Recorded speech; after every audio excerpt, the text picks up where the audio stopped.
আসসালামু আলাইকুম। All around BD চ্যানেলের পক্ষ থেকে সবাইকে শুভেচ্ছা। তো আজকে আমি ইনকিউবেটর থেকে কিভাবে সহজে ডিম ফোটানো যায় আর ডিম ফোটানোর সহজ কৌশল আর কি। ইনকিউবেটরে ডিম বসালে সবগুলো ডিম থেকে কিভাবে বাচ্চাগুলো বের হবে, এখানে তাপমাত্রা, আর্দ্রতা দুইটা জিনিস খুব ইফেক্টিভ একটা জিনিস।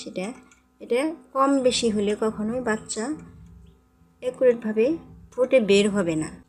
তো আর্দ্রতা এর জন্য খুবই বিশেষ একটা তো কীভাবে কখন কতটুকু রাখতে হবে এই জিনিসটা আজকে আমি শেয়ার করব আপনাদের সাথে।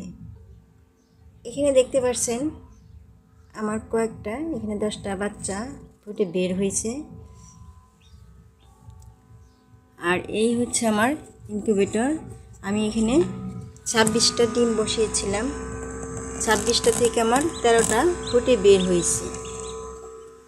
আরও 13টা ডিম ফুটে বের হওয়ার বাকি আছে। তো আমি কিভাবে এটা কন্ট্রোল করি, কিভাবে বাচ্চাগুলো ডিম থেকে ফুটে বের করি, এই জিনিসটা আমি আপনাদের সাথে আজকে শেয়ার করব। এখানে কতটুকু আর্দ্রতার প্রয়োজন, তাপমাত্রার প্রয়োজন, বিশেষ করে এই জিনিসটা না জানলে, সঠিকভাবে না জানা থাকলে তো 100 আপনারা বাচ্চা বের করতে পারবেন না। এখানে আমার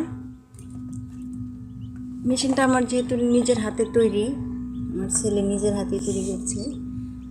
তো এই যে এখানে দেখবেন এটা হচ্ছে আর্দ্রতা, আর এটা হচ্ছে তাপমাত্রা। এটা হচ্ছে তাপমাত্রা। তো তাপমাত্রা এবং আর্দ্রতা দুটাই কতটুকু রাখতে হয়। এখানে মুরগির ডিমের ক্ষেত্রে একরকম রাখতে হবে, আবার হাঁসের ডিমের ক্ষেত্রে আরেক রকম রাখতে হবে। আজকে আমি মুরগির ডিমেরটাই শেয়ার করছি আপনাদের সাথে।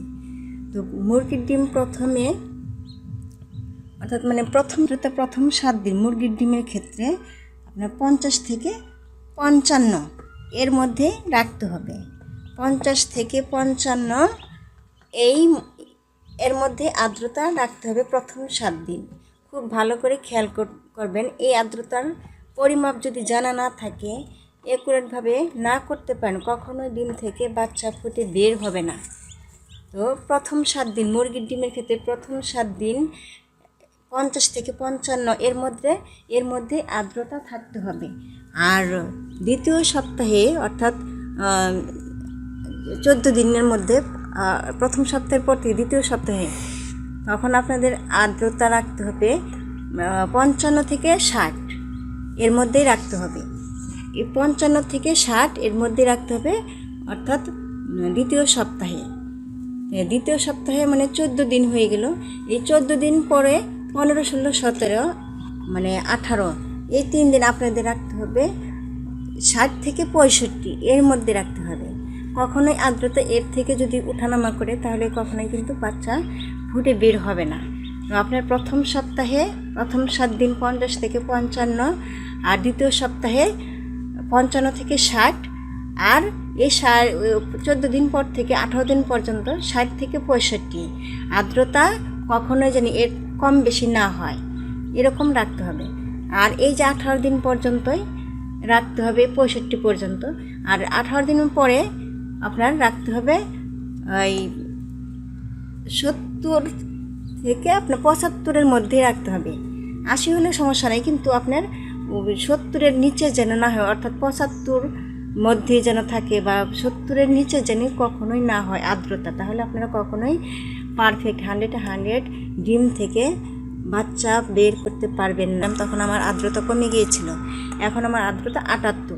আর বাচ্চা যখন ফুটে বের হয় তখন কিন্তু ওদের এর থেকে আপনার পানি থাকে, তখন আর্দ্রতা কিন্তু বেড়ে যায়। এখন আমার 79 হয়ে গেছে, কোনো সমস্যা নেই। তবে আমি এখানে আর্দ্রতা কমাইতে পারবো, যেহেতু আমার এখানে পানি দেওয়া হয়েছে 2টা পট, 2টা বাটিতে আমি পানি দেওয়া হয়েছে। আমি একটা বাটি উঠিয়ে রাখলেই হবে, অথবা আমার এই ডিম থেকে যে বাচ্চাগুলি বের হয়েছে, এই বাচ্চাগুলি আমি উঠিয়ে নিলেই যে তাপমাত্রা মানে আর্দ্রতা কিন্তু কমে যাবে, যেহেতু ওদের গা ভেজা থাকে, তখন আর্দ্রতাটা বেড়ে যায়। আমি বাচ্চাগুলি উঠিয়ে কিন্তু এইভাবে আলাদাভাবে ব্রিডিং করি। এই যে দেখুন, এইভাবে আমার আলাদা করে ব্রিডিং করা, বাচ্চাগুলো যেগুলো ফুটে বের হয় ইনকিউবেটর থেকে আমি এগুলো বের করে আলাদা করে রেখে দিই। এতে ওরাও সুন্দর থাকে, আবার ভিতরে আর্দ্রতাটাও বেড়ে যায় না। তো এই হলো মূল প্রসেসিং। আর্দ্রতা কীভাবে কতটুকু রাখবেন এটা সম্পূর্ণই যদি অ্যাকুরেটভাবে না হয় তখন কিন্তু আপনারা ডিম থেকে 100 বাচ্চা বের করতে পারবেন না। ভিতরে বাচ্চা হয়েছে কিন্তু বাচ্চাটা ফুটে বের হতে পারবে না। ডিমের খোসাটা শক্ত হয়ে যায়, আর্দ্রতা ঠিকঠাক মতো না থাকলে আর বের হতে পারে না। তো এই হচ্ছে বর্তমান অবস্থা। আর ডিমগুলা কিভাবে আপনারা করেন, আমি এখানে ডিমগুলো আমি মার্ক করে দিইনি, একদম লেভেলে রাখছি, কারণ আমার ঘোরাতে ঘোরাতে একটা অভ্যাস হয়ে গেছে। আপনার ডিমগুলো ঘোরাইতে হবে দিনে অন্তত 4 বার, কম করে হলে 4 বার ঘোরাইতে হয় ডিমগুলো। তো আমি 4 বার বেশি ঘোরাই, 4 ঘন্টা পর পর আমি ঘোরাই। তো উল্টে দিয়ে আমার একটা হয়ে গেছে। তো এবার আমি মার্ক করে নিই। তবে অবশ্যই আপনারা ডিমে মার্ক করে নেবেন, নতুন যারা মার্ক করে নিলে এপিট করে ঘুরাই দিতে হয় ডিমগুলো। আর এই ডিমগুলো প্রথম 18 দিন পর্যন্তই ঘুরাইতে হয়। 18 দিনের পরে ডিমগুলো আর না ঘোরাইলে কোনো সমস্যা নয়, ঘোরাইতে হয় না, বরং না ঘোরাইলেই ভালো। আমি ডিমগুলো আর ঘোরাই না, এতে বাচ্চারা ঠিকঠাক মতো বের হয়ে আসে। দেখুন আমার এখন আর্দ্রতা 81 হয়ে গেছে। এখন আমি যদি ইনকিউবেটর থেকে ঢাকনাটা খুলে দিলাম, দেখুন আমার আর্দ্রতা কিন্তু কমে গেল, একদমই কমে গেল, 77 হয়ে গেছে। দেখুন আমার ডিমগুলা থেকে কীভাবে বাচ্চাগুলো ফুটে বেরিয়েছে। প্রত্যেকটা ডিম থেকে আমার এই যে এইভাবে অঙ্কুরিত হয়ে গেছে। আমার কয়েকটা ডিম রয়েছে, সবগুলো ডিমে দেখুন থেকে বাচ্চা ফুটে বের হবে। তো আমি এগুলা বাসায় বসে থেকে ঘরের কাজের ফাঁকে আমি এগুলো করে থাকি। ইচ্ছে করলে আপনারা যে কেউ করতে পারবেন।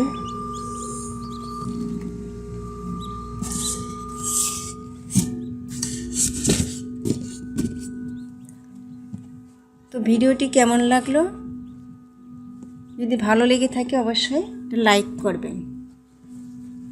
আর কোনো কিছু জানতে হলে অবশ্যই কমেন্টে জানাবেন, আর সাবস্ক্রাইব করে পাশে থাকবেন। আল্লাহ হাফেজ।